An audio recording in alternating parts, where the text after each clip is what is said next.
Welcome to steno dictation. Dictation 5 second बाद शुरू होगा। स्टार्ट। भाजपा सांसद संबित पात्रा ने लोकसभा में नेता प्रतिपक्ष राहुल गांधी पर विदेशी ताकतों के इशारे पर देश के हितों के खिलाफ काम करने का जो सनसनीखेज आरोप लगाया, उसके बाद दोनों दलों में तकरार और अधिक बढ़ना तय है।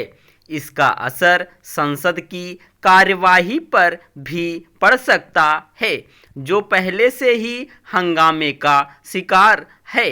संबित पात्रा ने इस आधार पर राहुल गांधी को कटघरे में खड़ा किया कि एक फ्रांसीसी मीडिया समूह ने यह रहस्योद्घाटन किया है कि स्वयं को संगठित अपराध और भ्रष्टाचार से लड़ने एवं स्वतंत्र बताने वाला अमेरिकी मीडिया समूह OCCRP वस्तुतः न केवल वहां की सरकार की वित्तीय सहायता से चलता है, बल्कि उसकी एजेंसियों के हिसाब से दूसरे देशों और वहां के संस्थानों को निशाना बनाता है। इतना ही नहीं, OCCRP को अमेरिकी निवेशक जॉर्ज सोरोस के ओपन सोसाइटी फाउंडेशन से भी पैसे मिलते हैं। जॉर्ज सोरोस के बारे में यह किसी से छिपा नहीं कि वह मोदी सरकार के कटु आलोचक हैं। यह भी किसी से छिपा नहीं कि OCCRP किस तरह भारत को नीचा दिखाने वाली खबरें प्रकाशित करता रहा है। OCCRP अदानी समूह के खिलाफ भी हमलावर रहा है। वह इस समूह के खिलाफ कई खबरें प्रकाशित कर चुका है। ध्यान देने की बात यह है कि उसकी खबरों के आधार पर भारत में हंगामा होता रहा है। संसद में भी और संसद के बाहर भी राज्यसभा में भाजपा सांसद सुधांशु त्रिवेदी ने इसी का उल्लेख किया।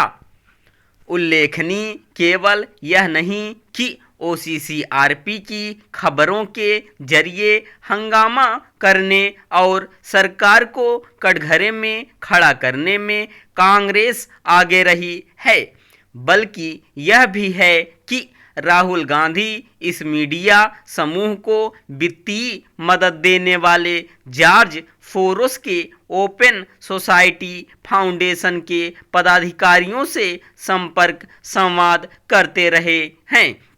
कहना कठिन है कि राहुल गांधी किस उद्देश्य से ओपन सोसाइटी फाउंडेशन के पदाधिकारियों से मिलते रहे हैं, लेकिन यह कोई रहस्य नहीं कि कुछ विदेशी मीडिया संस्थान और गैर सरकारी संगठन भारत की छवि खराब करने में लगे रहते हैं।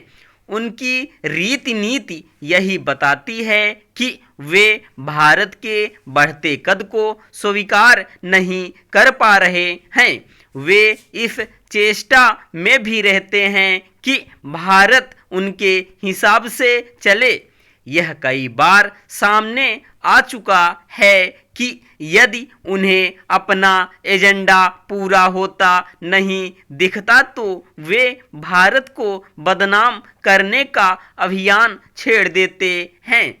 कोविड महामारी के दौरान ऐसे संगठन भारत में स्थिति बेकाबू बताने में लगे हुए थे।